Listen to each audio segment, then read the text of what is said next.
What we will be doing now is we will be making a 900 micron tight buffer single mode splice-on connector by using the F3000 diamond solution. We'll be needing these tools. They are all universal to the other connectors except for the crimping tool. First step, what we need to do is place the boot onto the fiber. If we do not do this in the beginning, we will not be able to put it on at a later stage.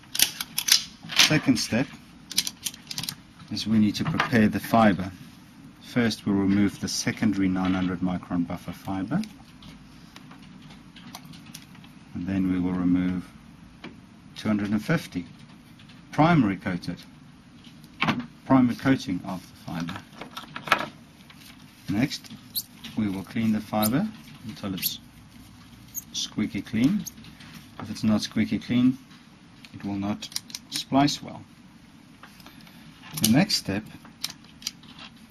we need to make sure that when we load the fiber, the shoulder of the 900 micron is situated perfectly on the edge of the clamping pad. This will give us precisely a 5mm cleave.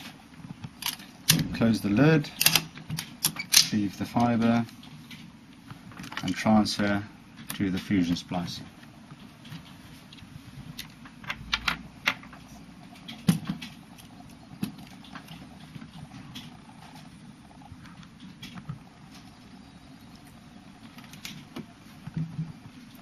The next step, we need to take the 1.25mm ferrule and place it into our universal ferrule holder. Remove the end cap for the splice side, and we need to place this into our fusion splicer, like so. If you see that there is a slight offset, you can just shake the holder and it will fall in perfectly. Close the windshield, press splice. You'll see I have data output on, would give me cleave angle results. You can turn that information off if you so wish. I press splice. Splice loss estimation is 0.02. When we open the windshield, the machine will perform a tension test. This is to ensure that the fiber is spliced correctly. We will then release and transfer the splice into our splice protection mount or tool. We will close the lid, remove the 3M paper or the sticky paper, and then what we need to do is close the crocodile around the 900 micron, like so.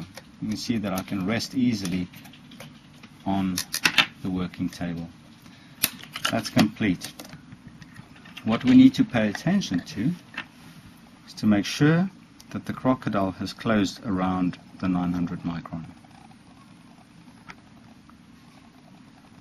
If your cleave was too long, the 900 micron would end there. If your cleave was too short, the fusion splicer will reject the cleave. Right, with that being done, all we do is remove this, which is the universal ferrule cap. It's a disposable. And what we will do is use this tool. Effectively,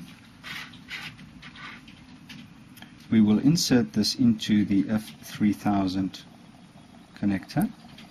Again, this is keyed and it can only go in one direction. We'll place this into the F3000 crimping tool, and then it needs to click in place. That would sound weird because of the table. Effectively, just a click in place. Once that's done, all we have to do is slide the boot on and attach the final release clip, which effectively will help you release the connector, the jaws of the connector. When we open this, we can see that there's the ferrule, the diamond ferrule, right in the center of the connector.